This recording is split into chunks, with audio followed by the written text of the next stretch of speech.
האם זה באמת סגולה בדוקה? הסגולה ללמוד בזה? Erev Tov, good evening, Dobar V'Yetcher. We are in the Zera Shimshon on Parsha Re'eh. We're going to do Oz Zion, section number 7. Before we begin, let's take a look at a pasuk from the Parsha. This is Perek Tes Vav, pasuk Yud. Nason titain lo. You should surely give to him, and the him here means a poor person, which is what the Torah was talking about previous to this pasuk. V'lo yera levavcha besitcha lo, and your heart should not feel badly when you give to him. Ki biglal hadavar hazeh, because it is because of this thing, yivarechecha Hashem Elokecha, Hashem your God will bless you, b'chol ma'asecha, and all of your actions, uv'chol mishlach yadecha, and in all things that you stretch out your arm to accomplish. So the simple meaning of the pasuk is that when a person is in need, when we encounter or become aware of a person in need, a poor person, a destitute individual, we should surely help them. And the Zera Shimshon is going to address that double language at the beginning of the pasuk. We should surely address them, and we shouldn't feel badly about it, and Hashem will bless us for the help and assistance that we give to the poor and the needy. Now let's get right into the Zera Shimshon, section 7, Oz Zion. Nason titain lo, v'lo yera levavcha. You should surely give to him, and your heart should not feel badly, v'chule, etc. That's our pasuk, of course.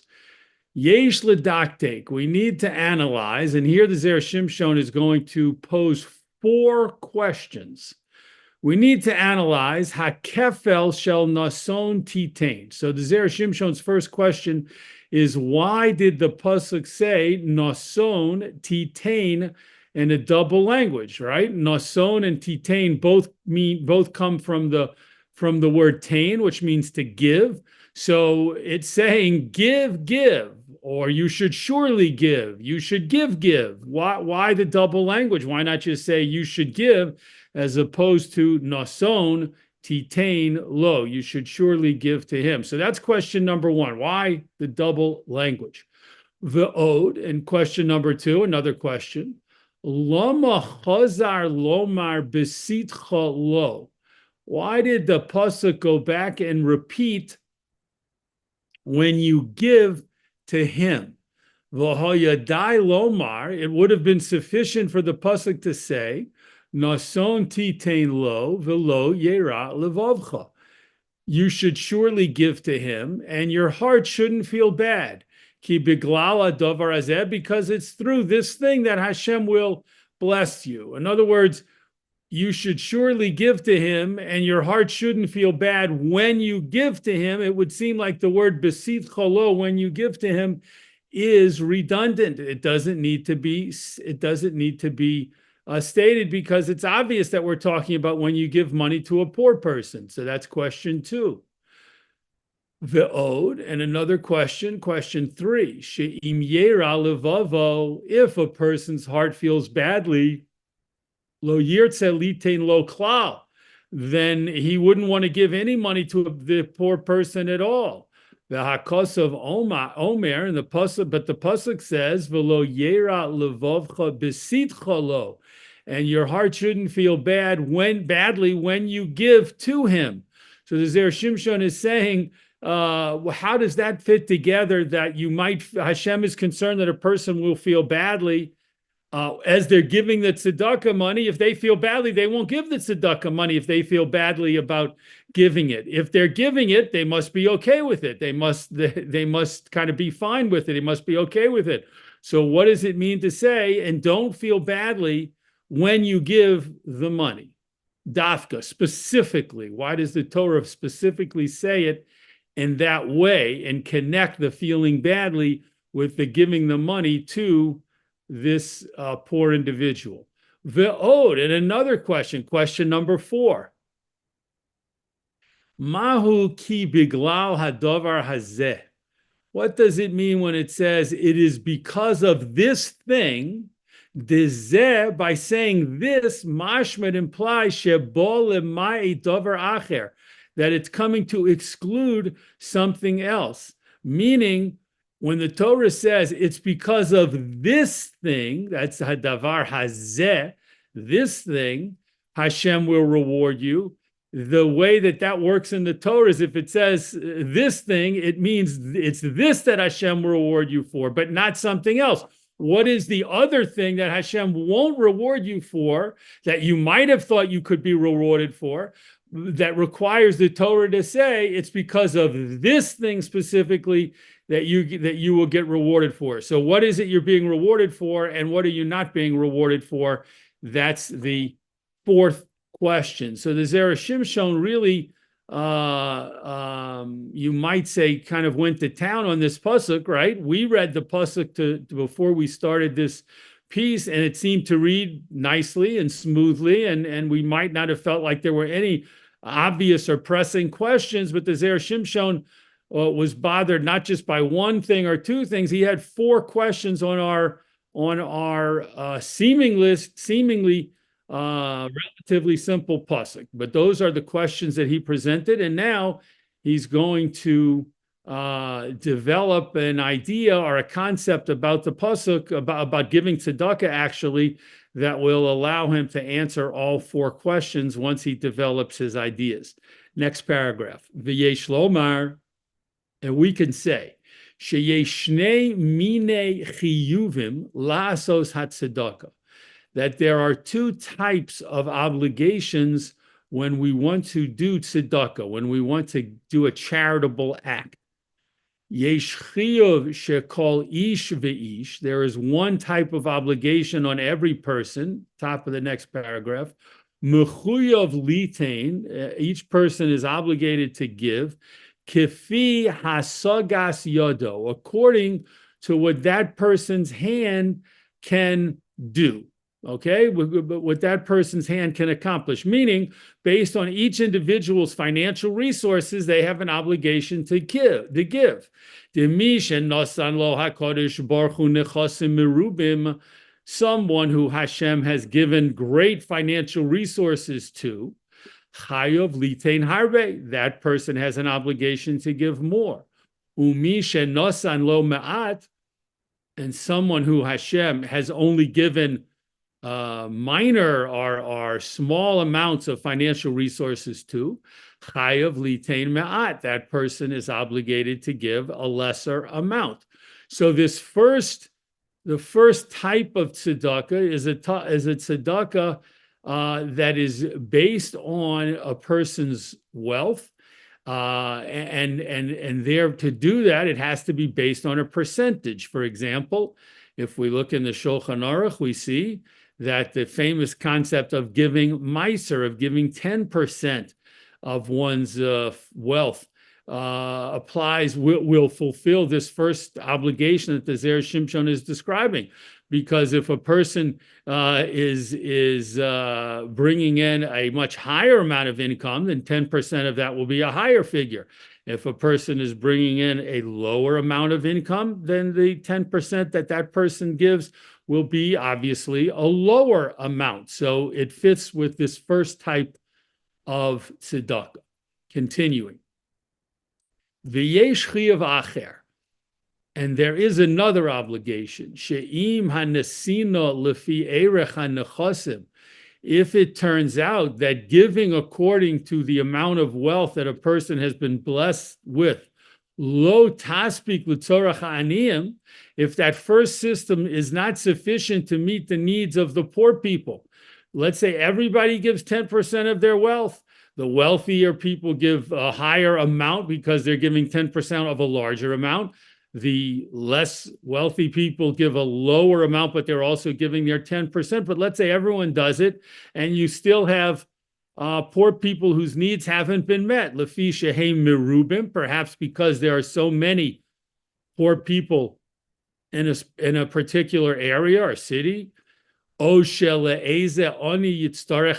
perhaps for a certain poor individual, there are he has tremendous needs. Kigon, for example, lifdoso mi beis hashevi, to redeem the person from a house of captivity.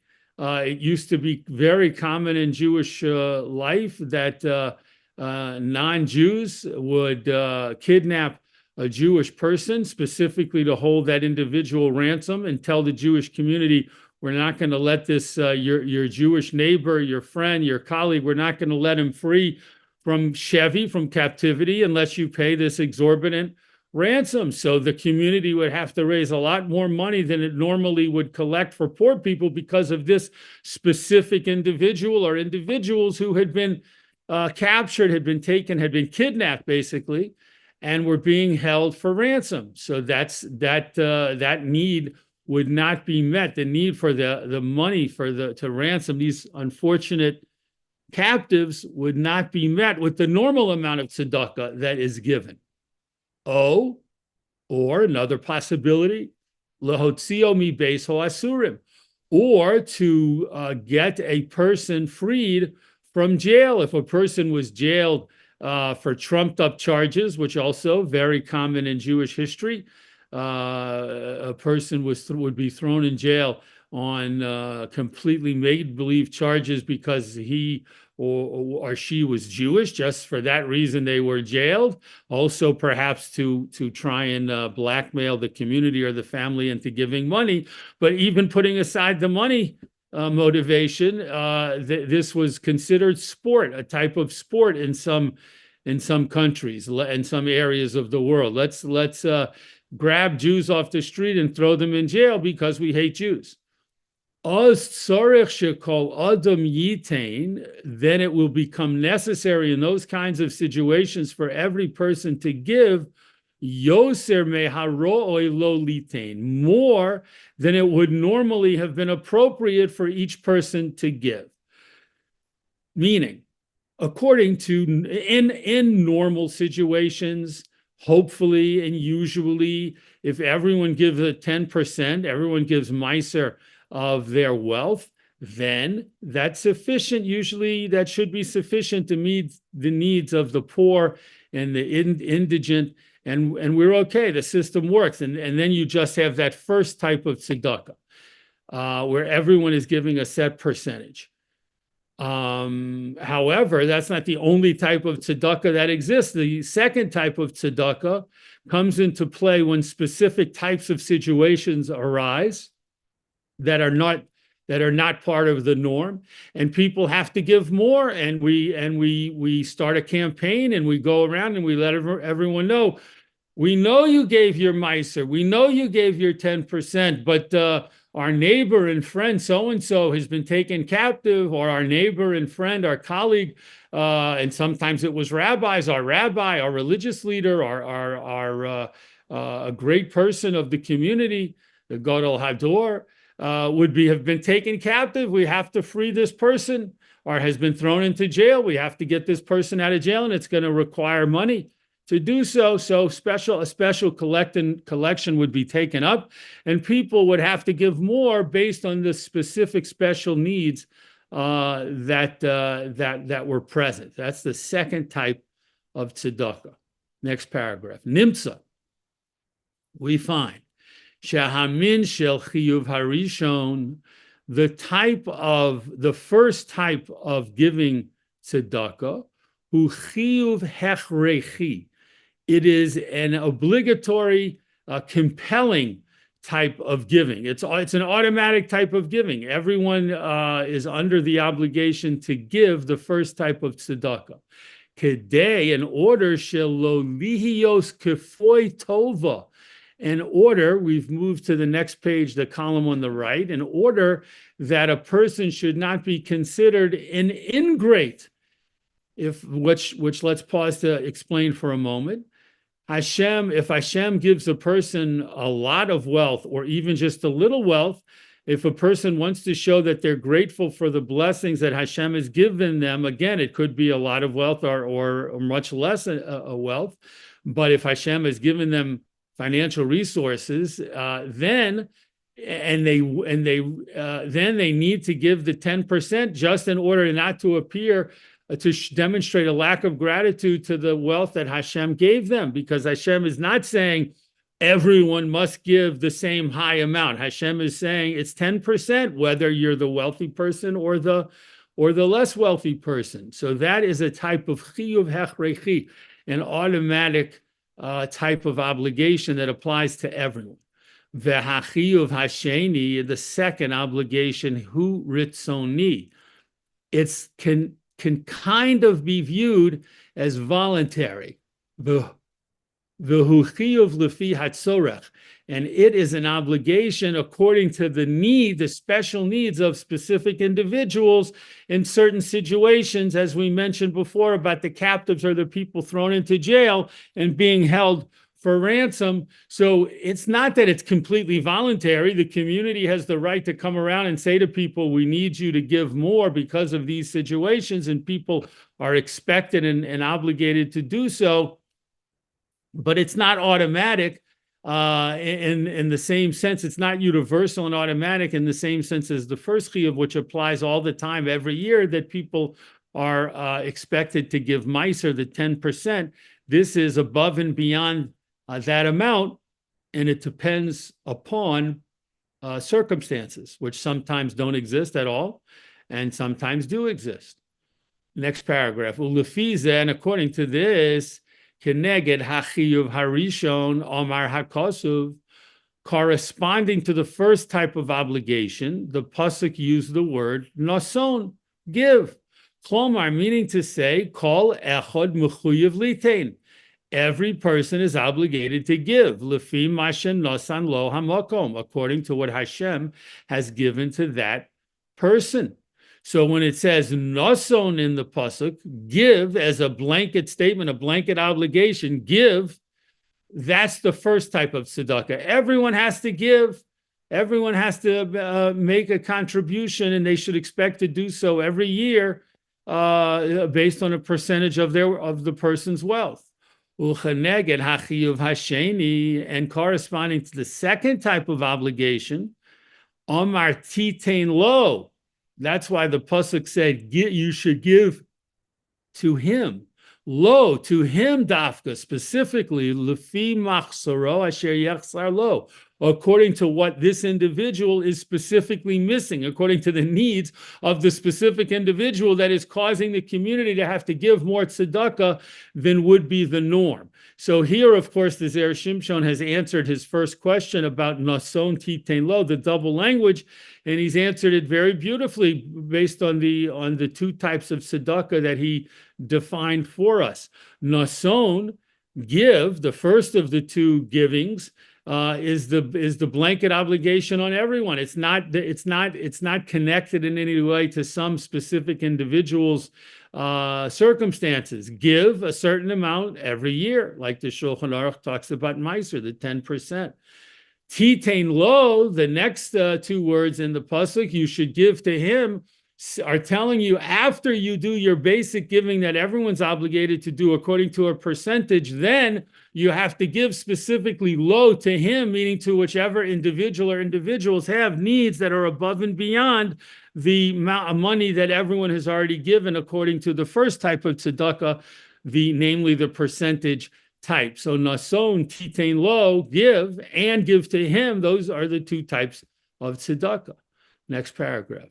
Ucheneged ze hachiyuv hasheni, corresponding or are connected to this second obligation of tzedakah. Amar hakosov, the pasuk said, v'lo yera levovcha v'sitcha lo, and your heart should not feel badly when you give to him. Meaning, Eini Rotze Sheyera Levovcha, Hashem is basically saying, I don't want that your heart should feel badly when you have to give for the needs of a specific poor person, Yoser mimasha hayamuta alecha, more than it was would be normally placed upon you, litain, to give lefi erech mamoncha, according to a calculation of your financial resources. So the Zera Shimshon is saying, why does it repeat the phrase besit cholo, don't feel badly when you give to him? It's because it's specifically talking about the second type of tzedakah, and Hashem knew that a person might feel Every year I give my 10%, I give my meiser, and that involves a certain amount of sacrifice on my part. 10% is not bubkas, it's not 1%, it's 10%, it's substantial, it's significant. And I try to do that every year or whenever I'm making a calculation based on my wealth. Some people do it with every paycheck.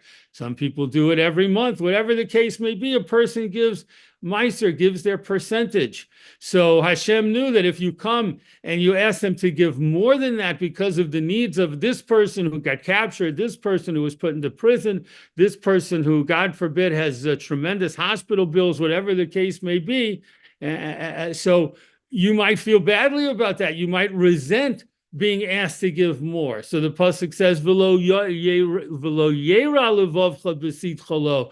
Don't feel badly. You have to try and strive to elevate your midos and not feel badly, even when you're asked to give extra money based on the second type of tzedakah, which involve the needs of specific individuals that aren't being met by the usual collection from the community.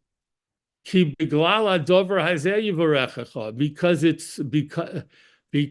it is through this thing that Hashem will bless you.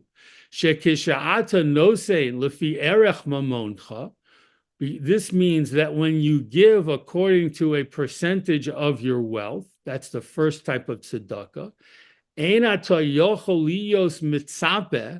you're not able to anticipate l'sashlum gemul, that you're going to be paid back for that you're going to be rewarded in a special way for giving the percentage that everyone is asked to give.